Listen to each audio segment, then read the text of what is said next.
Nowadays, there's so many amazing resources for writers that it's almost overwhelming. You have books like this, which focus on how to use plot beats to keep your story engaging. And there's an endless amount of guides like Brandon Sanderson's lectures. There's even videos warning you what words editors hate to see and why they think adverbs are the devil. While those guides are crucial for developing craft, that's not what this video is about.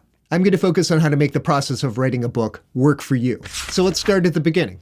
Why did I write a book? What got me to that point? My origin story might be similar to yours. I love reading, and I wanted to foster that same passion in others by writing something that would captivate them. When I was younger, I wrote countless short stories, but I rarely finished and polished them. That made writing a novel feel impossible. I'd have a honeymoon phase where I was super excited about an idea. But once I lost that initial momentum, I rarely saw things through or returned to that story later. For me, this was true with other creative projects. It wasn't exclusive to writing. It's intoxicating when you're inspired to express yourself, but that can also involve hard work. For me, the biggest barrier was understanding that aspiration will only get you so far. Basically, any audience cares far more about the execution than the ambition. First impressions can be everything. But that was all part of my process. I needed to go through those experiences to get to where I am now. I don't think there was a single moment of epiphany where I thought, oh, time to write a book. But 7 years ago, I started to take the process very seriously.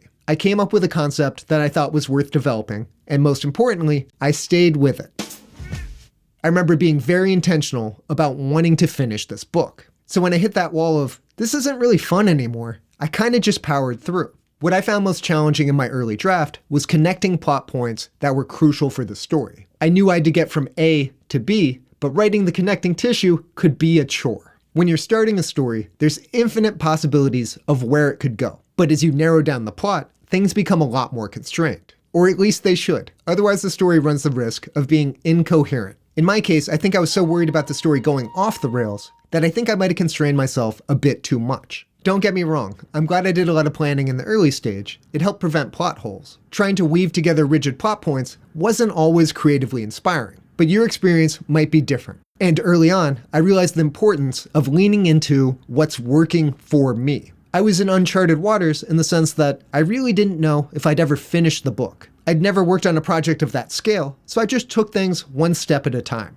What worked the best for me were daily writing goals and a specific time where I would sit down to write. I tend to be very habit forming, so after a few weeks, things become very routine for me. It starts to feel more uncomfortable not to do something as opposed to doing it. So I encourage you to find the right balance and approach for yourself. Throughout this video, I'm going to sprinkle in a few motivational quotes. I like this one from G.K. Chesterton. If a thing is worth doing, it is worth doing badly. My interpretation of that is you want to act with intention and make sure that your foundation is solid, but it's okay to be clumsy before you're adept at something. And in the context of writing, I'd rather put something down on the page rather than nothing. Even if I don't end up using the passage I write, maybe it'll inspire something else later. But most importantly, I'm reinforcing the good habit of writing daily. And I'm not going to pretend that I was perfectly diligent. There was a reason it took 5 years to write that first book. It came in fits and starts. I was dedicated enough to my story to get past that initial honeymoon phase and actually put in some work. But even then, I fell off the wagon.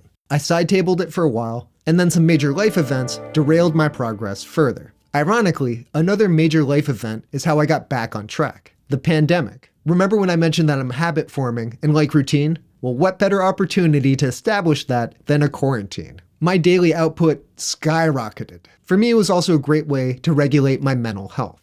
Pouring my creative energy into something and seeing actual progress in such uncertain times was truly rewarding. I spend a lot of time in this room, and it's very comfortable, but the consequence of that is I associate it with work. Shaking up things now and then can be creatively beneficial. This was less of an option during the lockdown, but I found if I was stuck at a moment in my story, changing the location of where I was writing could help unlock a new perspective. I'm not really a coffee shop guy. I would go to my local park and write outside. Some authors like Zadie Smith recommend working on a computer that does not have an internet connection. That can help prevent distractions like social media, but it also obstructs a powerful research tool. I mean, try not to rely on the first result from a Google search, but the internet has a wealth of information. I like leveraging it that way and keeping a tab open on a thesaurus. But the biggest thing that I found helped my motivation was advice from Hemingway. Never end a day's work without knowing how you were going to start the next day. Basically, don't completely exhaust your creative ideas. I find it far easier to continue a scene than to start from scratch on a brand new one.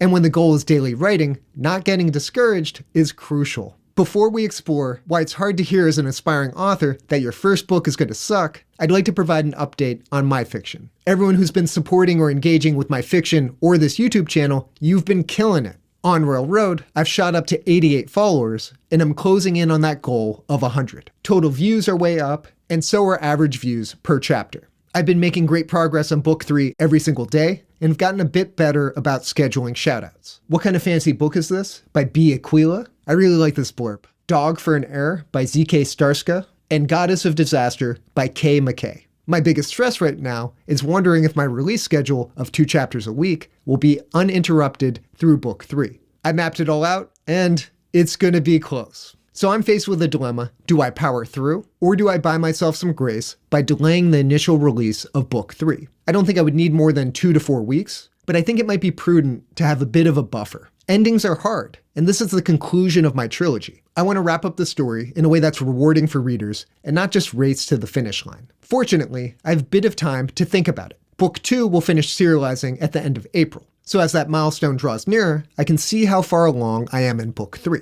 I don't think I would categorize this as advice, but a common thing you'll hear as an aspiring writer is that your first book will be terrible. Octavia Butler highlights that persistence is a valuable trait because you're going to have to work through some awkward writing. She's totally right that you just won't have the context necessary to properly evaluate your work. It's the Dunning-Kruger effect. What you don't know is preventing you from being more objective. Truman Capote shares a similar sentiment, and I especially like Robert McKee's more nuanced take. There's a reason your book should go through multiple drafts before you share it with the world. Personally, I found it really hard to hear that my first book was going to be terrible. There I was, pouring my heart and soul into something, but for what? That's why it's important to reframe that idea and try to understand the essence of that statement. It's not that your first book is destined to be bad, it's that you're going to learn so much in the process of writing it. So even if it doesn't launch your career, it's an important step in your growth as an author. But again, that's nearly impossible to hear when you've been pushing yourself to a breaking point just to finish your first book. What's important here is to not think of it as a personal failure. My experience in the film industry actually helped with that.